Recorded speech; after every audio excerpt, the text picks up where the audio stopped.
Avant que Harley-Davidson ne devienne une légende, ils ont construit une machine qui a tout changé. Le monde ne l'a pas remarqué, mais Harley-Davidson savait ce que cela signifiait pour eux. Voici la véritable histoire de la moto oubliée qui a rendu Harley-Davidson célèbre. Histoire de Harley-Davidson. En 1901, William S. Harley, âgé de 20 ans, a dessiné les plans d'un petit moteur avec une cylindrée de 7,07 pouces cubes, 116 cm3, et des volants d'inertie de 4 pouces, 102 mm, conçus dans un cadre de bicyclette à pédales ordinaires. Au cours des 2 années suivantes, lui et son ami d'enfance, Arthur Davidson, ont travaillé sur leur bicyclette à moteur en utilisant l'atelier de machine de Northside, Milwaukee, chez leur ami Henry Melk. Elle a été terminée en 1903 avec l'aide du frère d'Arthur, Walter Davidson.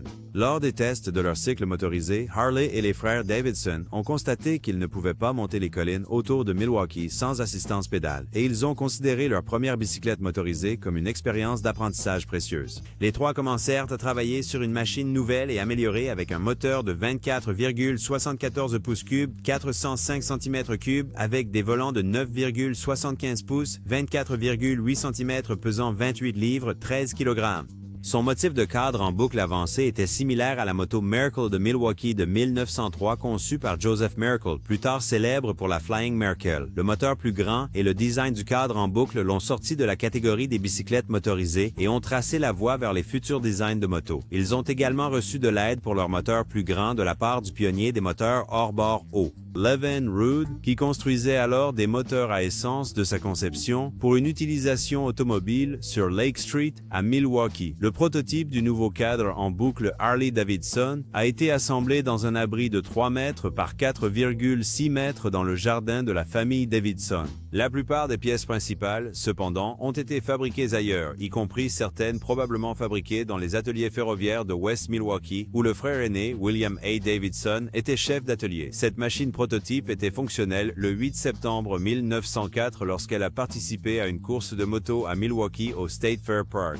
Edward Hildebrand l'a montée et a terminé 4e dans la course. En janvier 1905, la société a placé de petites annonces dans le Automobile and Cycle Trade Journal offrant des moteurs Harley-Davidson nus au commerce de bricolage. En avril, il produisait des motos complètes de manière très limitée. Cette année-là, le concessionnaire Harley-Davidson, Carl Ash, l'Ange de Chicago, a vendu 3 motos sur les 5 construites dans l'abri de jardin des Davidson. Des années plus tard, l'entreprise a déplacé l'abri original à l'usine de l'avenue Juneau, où il est resté pendant de nombreuses décennies en hommage. En 1906, Harley et les frères Davidson ont construit leur première usine sur Chestnut Street, plus tard Juneau Avenue, à l'emplacement actuel du siège social de Harley-Davidson. La première usine de Juneau Avenue était une structure en bois d'un seul étage. L'entreprise a produit environ 50 motos cette année-là. En 1907, William S. Harley a obtenu son diplôme en ingénierie mécanique de l'Université du Wisconsin-Madison. Cette année-là, ils ont agrandi l'usine avec un 2e étage et plus tard avec des façades et des ajouts en briques crème jaune pâle de Milwaukee.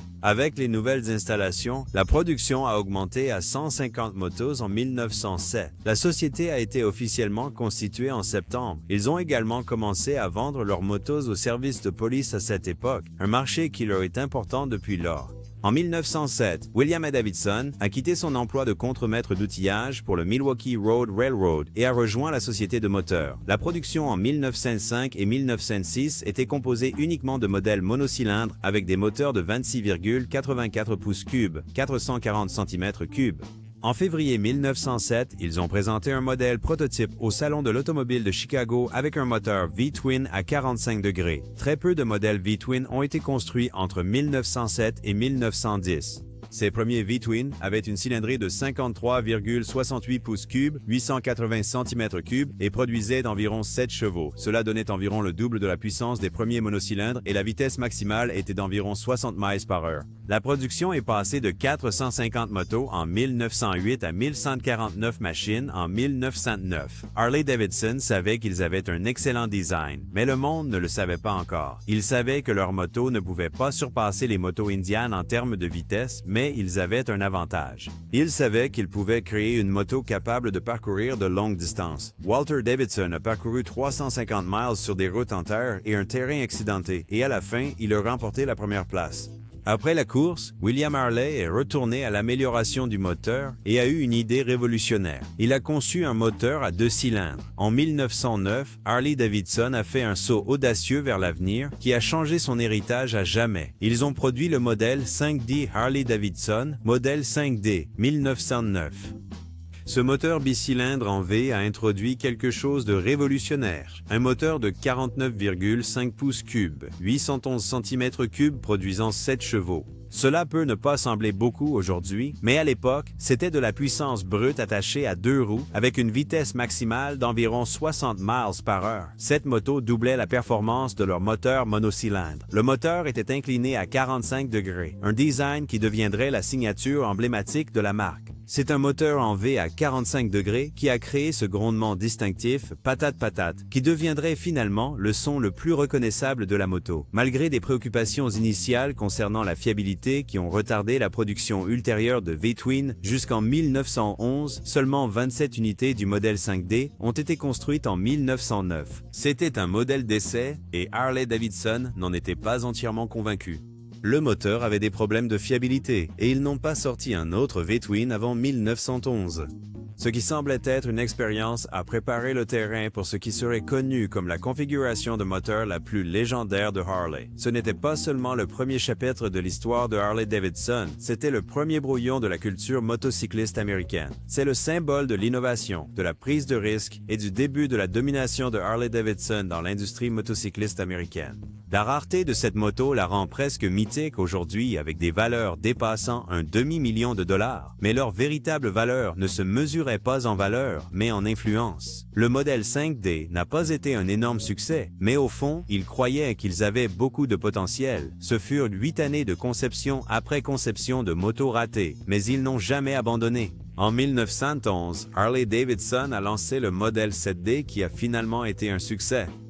Harley-Davidson Model 7D 1911. Le Harley-Davidson Model 7D de 1911 fut le premier V-Twin réussi de Harley-Davidson, inaugurant une configuration de moteur de moto qui se poursuit sans interruption depuis la Milwaukee Motor Company. Il est devenu populaire parmi les coureurs de board track et Harley-Davidson a sponsorisé une équipe de course appelée The Wrecking Crew et ils ont couru sur le circuit le plus dangereux qui soit, le Murderdrome. Le circuit s'appelait le Motordrome, construit avec un angle d'inclinaison de 50 degrés et les pilotes devaient maintenir une vitesse d'environ 116 miles par heure juste pour ne pas glisser. À l'époque, ces motos n'avaient pas de frein et plusieurs coureurs sont morts. Plusieurs spectateurs qui ont été heurtés par la moto sont également morts et c'est ainsi que le circuit Motordrome a été surnommé Murderdrome. Finalement, Harley-Davidson a décidé qu'il valait mieux se concentrer sur les courses sur des pistes plates à la place. Au cœur de la moto se trouvait un moteur bicylindre en V à 45 degrés de 800 cm3, délivrant environ 6,5 chevaux vapeur. L'allumage se faisait par magnéto et le moteur était démarré à l'aide de pédales de type bicyclette. Au lieu d'un embrayage conventionnel, un tendeur de courroie à poulie pouvait être déplacé, permettant à la courroie d'entraînement en cuir de glisser.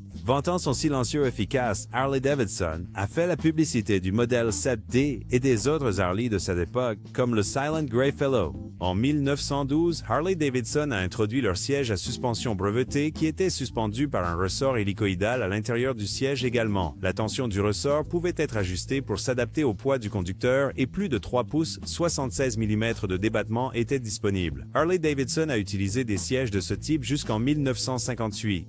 Harley-Davidson pendant la guerre. En 1917, lorsque les États-Unis sont entrés dans la Première Guerre mondiale, Harley-Davidson a obtenu un contrat pour fournir des motos à l'armée américaine. Ils ont donc envoyé un tiers de leur inventaire total cette année-là. Les Harley avaient déjà été utilisés par l'armée lors de l'expédition Pancho Villa, mais la Première Guerre mondiale fut la première fois qu'elles furent adoptées pour des questions militaires, d'abord avec le modèle britannique H, produit par Triumph Engineering Co. Ltd. En 1915, à la fin de la guerre, on estime que l'armée américaine a acheté plus de 20 000 motos à Harley-Davidson. Cela a complètement solidifié la position de l'entreprise en tant que leader de l'industrie. Harley-Davidson a lancé une gamme de bicyclettes en 1917 dans l'espoir de recruter plus de clients nationaux pour ses motos. La modèle comprenait le vélo pour hommes à cadre diamant traditionnel, un cadre vert, le 318 Ladies Standard et le 517 Boy Scout pour les jeunes. L'effort sport a été abandonné en 1923 en raison de ventes décevantes. Les bicyclettes ont été fabriquées pour Harley-Davidson à Dayton, Ohio, par la Davis Machine Company de 1917 à 1921, lorsque Davis a cessé de fabriquer des bicyclettes. En 1920, Harley-Davidson était le plus grand fabricant de motos au monde avec 28 189 machines produites et des concessionnaires dans 67 pays. En 1921, Otto Walker a établi un record sur une Harley-Davidson en étant la première moto à gagner une course à une vitesse moyenne supérieure à 100 miles par heure. Harley-Davidson a mis en place plusieurs améliorations pendant les années 1920 et 1930 et a créé le premier Big Twin à soupape en tête au monde appelé le Knucklehead, le Harley-Davidson Knucklehead. Les dirigeants de Harley pensaient que le chemin vers la résurgence passerait par la création d'une moto avec un moteur V-Twin à soupape en tête, et le concept du Knucklehead est né.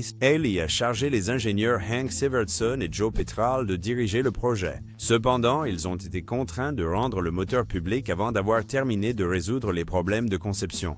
Connu sous le nom de Model E lors de sa sortie, le moteur de 61 pouces cubes est arrivé dans les salles d'exposition en juin 1936, affichant une puissance remarquable de 37 chevaux, soit 10 de plus que son prédécesseur, le Flathead. Il était également disponible en version Sport EL avec une puissance remarquable de 40 chevaux. Ce géant de l'ingénierie était équipé d'un carter sec avec une pompe à huile mécanique pour la lubrification, d'une culasse contenant les soupapes d'admission et d'échappement, d'un embrayage à plusieurs disques et d'une transmission à 4 vitesses à engrenage constant. Une configuration très différente de la concurrence. Indian, le moteur a tiré son surnom de ses couvercles de culbuteurs qui ressemblaient à un poing fermé. Bien que le Knucklehead lui-même fût impressionnant, il était livré dans un ensemble tout aussi remarquable, complet avec un cadre de type berceau et des tubes descendants jumeaux. Pour environ 3050, soit l'équivalent d'environ 6500 aujourd'hui, les amateurs de moto pouvaient en ramener un chez eux. Cependant, ce moteur nouvellement conçu a fait son apparition avec une part de lion de problème. Les Harley doivent surpasser Indian, éclipsant leur sensibilité, ce qui les a amenés à sortir juste en dessous de 2000 Knuckleheads même si elles souffraient encore de difficultés techniques. Les problèmes que le modèle de 1936 présentait incluaient des ressorts de soupape qui se cassaient rapidement, des culbuteurs mal lubrifiés, des fuites d'huile importantes et plus encore. C'était parce que la complexité de la forme du moteur rendait très difficile son étanchéité correcte.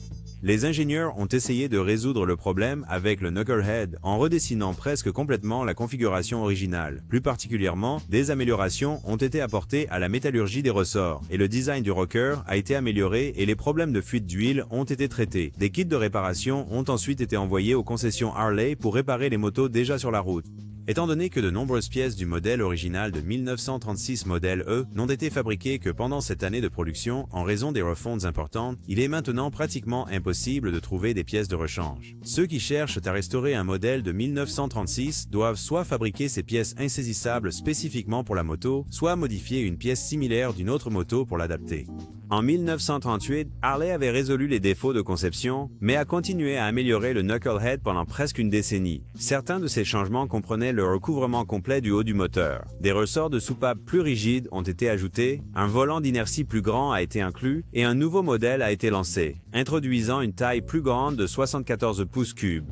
Après une belle série de productions, 1947 fut la dernière année où Harley-Davidson fabriqua le Knucklehead et il fut remplacé par le moteur Panhead en aluminium l'année suivante. Bien que ses débuts aient été difficiles, près de 80 ans après son arrivée sur les routes, le Knucklehead continue d'être en tête de la liste de souhaits de chaque amateur de Harley. En restant fidèle au principe original de l'entreprise, nous ne vendons pas des motos, mais l'expérience unique d'un style de vie, le Knucklehead a permis aux motards de vivre la liberté de la route ouverte d'une manière inédite. Offrant à la fois puissance et vitesse, ce moteur a remis Harley au sommet et a écrasé la concurrence. Harley-Davidson des années 60 à aujourd'hui. Pendant la Seconde Guerre mondiale, Harley-Davidson a complètement cessé de produire des motos civiles pour se concentrer sur la fourniture de motos à l'armée. Ils ont envoyé le modèle WRLA, surnommé The Liberator. Ils ont conçu cette moto pour être plus facile à entretenir et elle était disponible en 2 couleurs, vert ou noir. Ils ont produit environ 60 000 motos pour les États-Unis. Militaire, et la guerre semblait bénéfique pour Harley-Davidson. Après la fin de la guerre en 1945, des milliers d'hommes sont rentrés chez eux avec un amour nouveau. Beaucoup d'entre eux avaient maintenant une éducation de premier ordre en ingénierie grâce à leur jour dans l'armée. Les motos libérées restantes ont été vendues à un prix très bas et beaucoup de vétérans ont décidé de les acheter et de les modifier. Ils coupaient les vieilles pièces et en ajoutaient de nouvelles. C'est de là que vient le terme « chopper ». Ces hommes se rencontraient à travers le pays et formaient leur club de moto. C'est à ce moment-là que la marque Harley-Davidson est officiellement devenue un symbole de l'esprit américain. Ils ont ensuite connu une croissance rapide. Ils ont repris la fabrication de certains de leurs modèles les plus populaires, le Knucklehead et le Panhead. À ce moment-là, tous les fondateurs de Harley-Davidson avaient entre 60 et 70 ans, mais ils étaient tellement passionnés par l'entreprise qu'ils ont choisi de ne pas prendre leur retraite. En 1950, lorsque les 4 fondateurs étaient décédés, ils ont laissé l'entreprise à leur famille et elle est restée une entreprise privée pendant longtemps. En 1957, Harley-Davidson a lancé le modèle Sportster, considéré comme le début de la supermoto moderne. Modèle Harley-Davidson Sportster 1957. Le Sportster original a fait ses débuts en 1957. Bien qu'il paraisse relativement familier aux fans du modèle K, le Sportster utilisait le même cadre et la suspension hydraulique avant et arrière, bien qu'il ait remplacé le moteur de 45 pouces cubes du modèle K par un moteur à soupape en tête de 54 pouces cubes de plus grande cylindrée, qui fut plus tard surnommé Ironhead pour ses culasses en fonte. Ne vous laissez pas tromper par le surnom XL de la moto. Le code de châssis ne se réfère pas à la taille extra large de la moto, mais plutôt à son design extra léger. Le Sportster original était léger et maniable, ce qui était parfait pour la nouvelle génération de motards qui appréciaient la performance.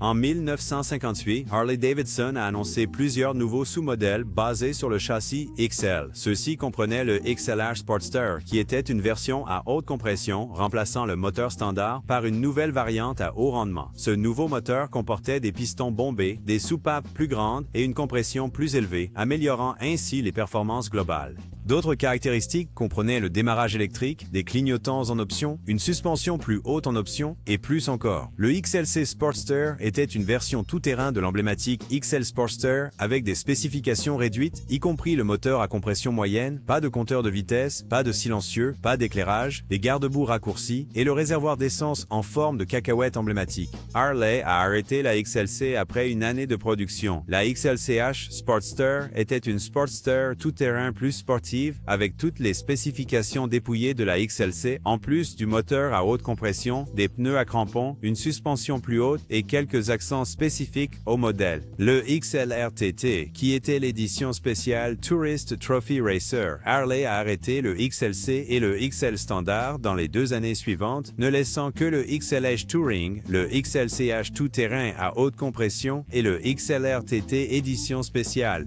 En 1970, alors qu'elle était au bord de l'effondrement financier, American Machine and Foundry AMF, un grand fabricant d'équipements de loisirs, a acheté la marque Harley-Davidson. Ils ont rationalisé la production et licencié le personnel qu'ils jugeaient inutile. La qualité des motos a souffert et par conséquent, les ventes ont également diminué. L'entreprise a continué à produire la Sportster de manière similaire aux générations précédentes de Harley-Davidson en conservant le même design et les mêmes caractéristiques globales.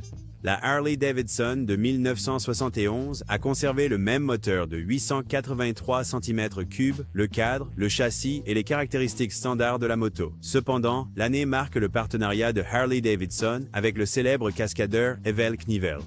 L'année 1972 a apporté des changements significatifs à la gamme XL Sportster, notamment en augmentant la cylindrée à 1000 cm3 et en adaptant un système d'embrayage à bain d'huile. 1972 a également introduit 2 nouveaux modèles basés sur le XL Sportster, le XR 750 et le XR 750 TT. Bien que ces nouvelles motos ne soient techniquement pas des Sportster, elles sont au moins des cousines germaines, arborant un châssis similaire mais un tout nouveau moteur V-twin en aluminium de 750 cm3. Le châssis XR 750 est très estimé dans le sport automobile, ayant dominé les circuits de course sur piste plate pendant des décennies. En 1981, le directeur général de Harley, Von Beals, et 10 autres dirigeants ont racheté Harley-Davidson à AMF. Beals a été nommé PDG en 1981, un poste qu'il a conservé jusqu'en 1989 après avoir sorti l'entreprise de la ruine financière. La qualité des motos a augmenté de manière spectaculaire. Pour battre la concurrence japonaise, et empêcher l'entreprise d'être dépassée par les concurrents étrangers, Harley-Davidson a demandé au président Ronald Reagan en 1983 d'imposer des tarifs sur les importations de motos de 700 cm3 ou plus. Reagan a augmenté les taxes d'importation de 4 à 49. Cette taxe d'importation massive a suffi à nuire aux ventes de motos en provenance du Japon et a donné un avantage aux entreprises américaines.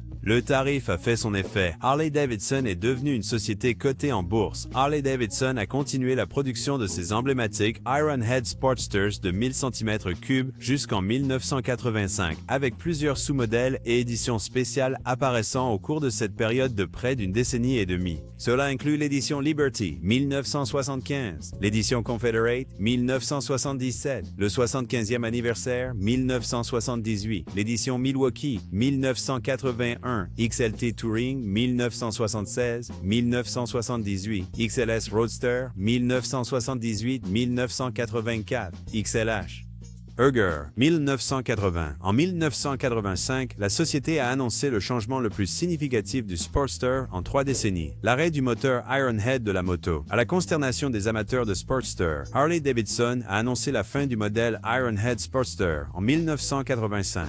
Heureusement, ce changement n'était pas vain. Son remplacement par l'Evo est devenu le favori des motards. En 1986, Harley-Davidson a annoncé la nouvelle série Evolution Evo refroidie par air avec une variante de 883 cm3 et une de 1100 cm3. Ces moteurs ont offert des performances accrues dans tous les domaines, modernisant la prochaine génération de Sportsters.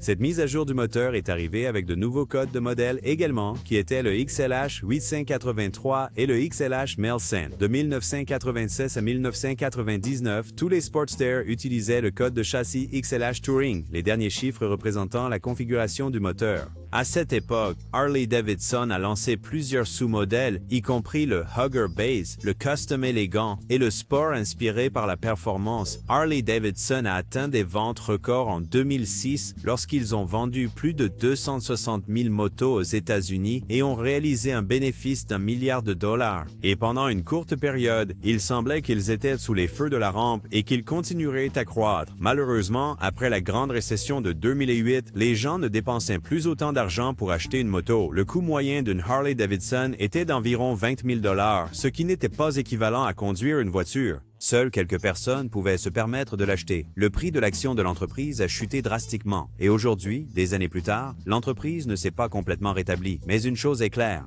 Harley-Davidson vivra toujours comme une marque américaine emblématique qui a laissé ses empreintes dans le sable du temps. La série Sportster est peut-être la préférée de tous les temps, mais le modèle 5D est la fondation sur laquelle elle repose. Les gens voient la partie du produit fini, la vitesse et l'efficacité, mais ils oublient les jours des débuts modestes remplis de défauts et de travail silencieux. Le modèle 5D n'était pas le meilleur. Il avait trop de défauts et ne s'est pas bien vendu, mais il a fait de Harley-Davidson et de tout ce qu'elle représente ce qu'elle est aujourd'hui. Pour construire un moteur qui montait en régime sans s'étouffer sous la pression, il fallait comprendre comment empêcher le moteur de fuir, comment éviter que le ressort de soupape ne casse rapidement et comment garder le moteur couvert. Vous ne produisez pas 10 chevaux vapeur à partir d'un moteur de 811 cm3 à moins d'avoir maîtrisé ce que 7 chevaux vapeur représente. C'était ce qu'était le modèle 5D. Harley-Davidson n'est pas seulement devenu populaire sur le marché américain, le modèle 5D a été le précurseur. Et sans lui, il n'y aurait pas de Ninja, pas de série Sportster et pas de Knucklehead. Il a créé le modèle sur lequel les futurs modèles seront produits. Il a appris à Harley-Davidson à construire quelque chose de fort et solide, et il est devenu le cœur de tout. C'est l'histoire de la moto oubliée qui a rendu Harley-Davidson célèbre.